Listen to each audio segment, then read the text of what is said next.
First thing I want to do is I want to thank the fans, obviously. I've been doing this a long time, and the environment was unreal. I thought the Green Bay Packers, when I was there, the environment was unbelievable. I've coached in every major conference, and it was special. It really was. So I want to thank the fans. I also want to thank ESPN for coming and bringing game day for us. Gave us an opportunity to showcase not Penn State football, but our university. So this was a win for our university. Not only the way we played tonight, but the exposure to show all the wonderful things that we have about our university. This is for President Barron, the board, the letterman, and everybody else. So good win for us. We're 1-0 this week. That's a good opponent. That's a good opponent. But I'm pleased with how we're playing right now. One of the things we're doing, I haven't been around it very much, is we're playing really good in all three phases. And that doesn't happen very often, where offense, defense, and special teams are all playing good enough to win. There's still a lot of things I think we can improve on, which is the exciting thing. But I don't know whose phone this is. What time is it? 23 after. So it's 23. So we've got 37 minutes to enjoy this win. I'm not talking about the next opponent. I'm going to enjoy the heck out of this win for 37 minutes. And then the next day we'll focus on the next opponent. I know people are going to ask me. You can. I know you're going to. I'm not answering. 37 minutes to enjoy this win with the fans and our team. And I'm just really proud of them. So. Open up to questions. James, you guys obviously put a couple new wrinkles in the direct snap. Why did you think it would work and be effective against Michigan?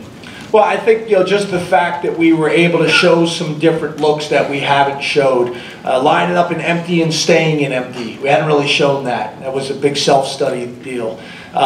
Being able to disguise which side Saquon was on with the motion across and then the motion across and back. The Wildcat was mainly just because I know how much everybody loves the Wildcat, which is essentially, I know you didn't call it that because you guys love the Wildcat so much. So that's what it is. It's the Wildcat. But what we did a great job is we didn't show it.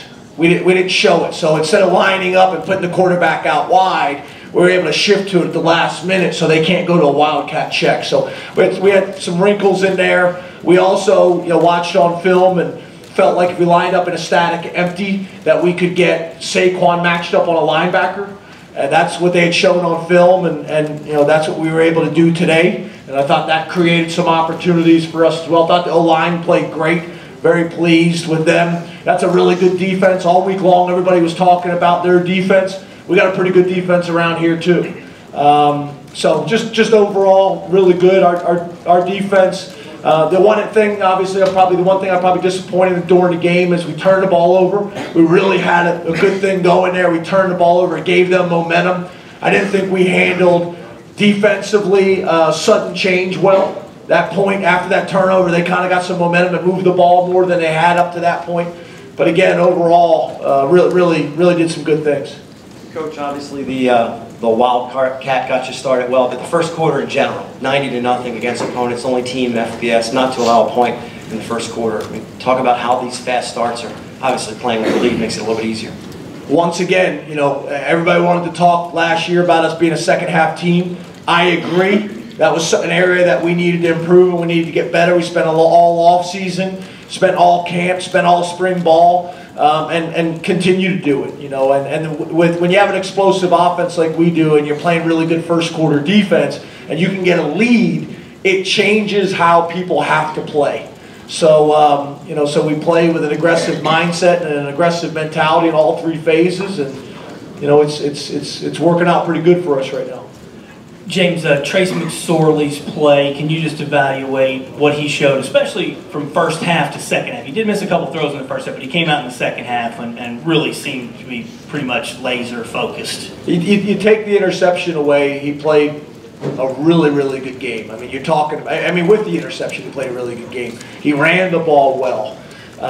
He threw the ball well. When you play that style of defense, and they've had success against everybody, you have to be able and willing to hit the go balls, the fade balls, the inside fade by number 2. And typically people can't hit them enough to make them pay for playing that style of defense. Tonight we were able to do that. That's, in my opinion, the biggest difference in the game.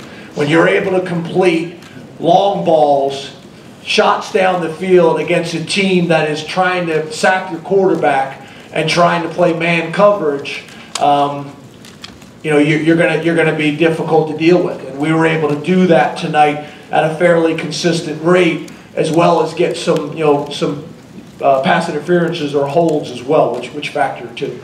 James, you mentioned the whiteout crowd. What does it do for you guys on the sideline when Saquon rips off that run and the second play of the game really brings the crowd even more into it than it already was? Well, you know, to be honest, I told the players all week long, you know, we're going to go in the stadium. It's going to be awesome. Enjoy it for 30 seconds. So get in that tunnel, run out of the tunnel, look around for 30 seconds, and then don't ever look again, and get back to focus on the game and controlling the things that we can control. The only other time I looked up was, now we're doing this really cool flashlight thing, which I think is really cool. So I did take about 7 seconds and look around and say, awesome, and then right back to focus on what we need to do. And our guys have done a really good job of managing these things. So I'm pleased. We talked about it before the week on Sunday about look, it's whiteout this week. We don't care. It's game day this week. We don't care. You know, it may be a sellout or whatever it may be. Ranked opponent. None of those things we care. Let's focus on the things that we can control. Let's focus on our preparation and not allow any of those other things to become a distraction, because I think what we all saw the week before during our bye week, there was a lot of ranked teams that got upset, and I was able to use that as an example. So we got a really mature team. They've really bought into our style and our philosophy of how to do things really for the last year and a half. You know, and it's been good. So very thankful for our staff, very thankful for our players, the community. It was awesome. Really was awesome. I probably would have liked to see when we were driving from the hotel I would have liked to see a higher percentage of white pants. There was a lot more white pants this year than the year before. I would have liked to see a higher percentage of truly white pants. James, you mentioned being pleased with your offensive line tonight. In the past, you said you want to see more physicality from those guys up front. Is that what you saw tonight? Have you seen that, you know, in the last couple weeks? Well, I think one of the things we got to do a better job. We talking O-line or D-line? Okay. Offensive line, yeah, I thought Will Fries played a really good game. I thought the whole unit did. You know, we gave up some pressures and gave up a few negative yardage plays and things like that. But you know, there's some. You know, you could probably spread the criticism around on that a little bit. But I thought our O-line obviously played really good. I mean, guys, that's a defense that hasn't given up any yards and any points really to anybody.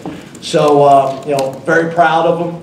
I would also say defensively, I think we're playing really good up front. I do think there's some times against scrambling quarterbacks as well as running a draw play against us that sometimes we get a little too vertical in our pass rushes. And there's seams that are created by that. We got to do a little bit better job of caging the quarterback, but overall, really good.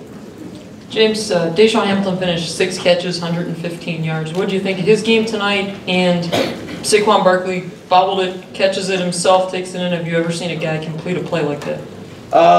Yes, I have. But it was a good play. The Deshaun, I thought the play that he made on their sideline where he went up and ball's a little short, and he went up and caught it in traffic. They're the plays you have to make, you know, in these types of games. You know, especially against this style of defense. You gotta be able to make them pay for playing so aggressive. And then I thought we did a really nice job because they play a lot of man coverage, outside leverage, man, and try to funnel everything to the safety.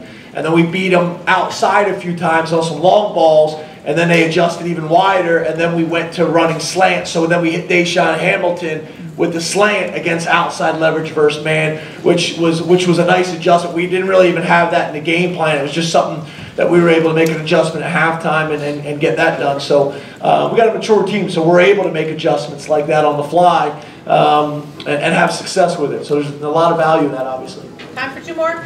James, what do you think here? You say here, I don't know where Second it is. version. Right. Sorry. So what do you think, I mean, looking back on, was the biggest factor in taking Michigan's running backs away for the most part after they had such a big game last week? Well, again, I think we're playing, much more consistent gap sound defense. When we give up a big play, it's typically because a guy's been washed out of his gap or hasn't fallen across the offensive line or tight end space or whatever it may be. We're just getting more consistent with that. We got really good depth up front with our defensive line. Young guys that are developing, old guys that are just gaining more and more confidence. And that's the thing that I think I've said this to you guys before. The thing I'm most proud of. We have a developmental program. And our guys come in and they work hard in the weight room and they work hard in practice and fundamentals and techniques. And we get better. That's something that we take a lot of pride in is development. Development of everybody in our organization, including myself. Just trying to get better every single day. And that's what I see happening with a lot of different guys. I see guys embracing roles as well. I think Irvin Charles is a really good example. Irv is growing up and is maturing.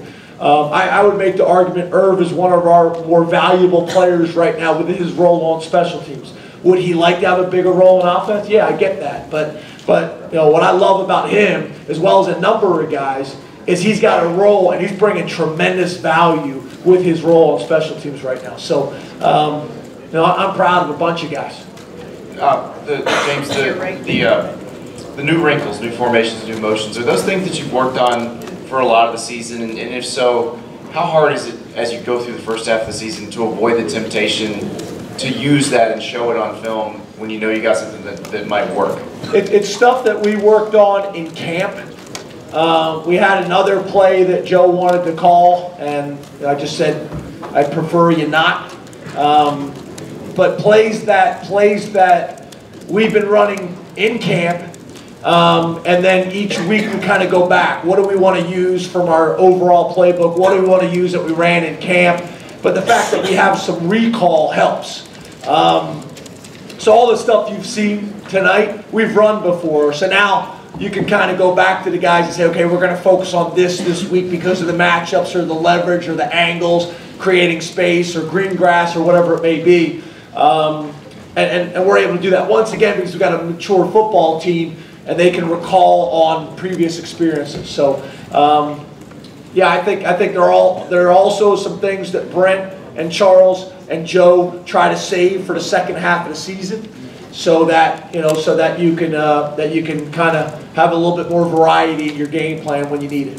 Thank you, Coach. Thanks, guys. Appreciate it.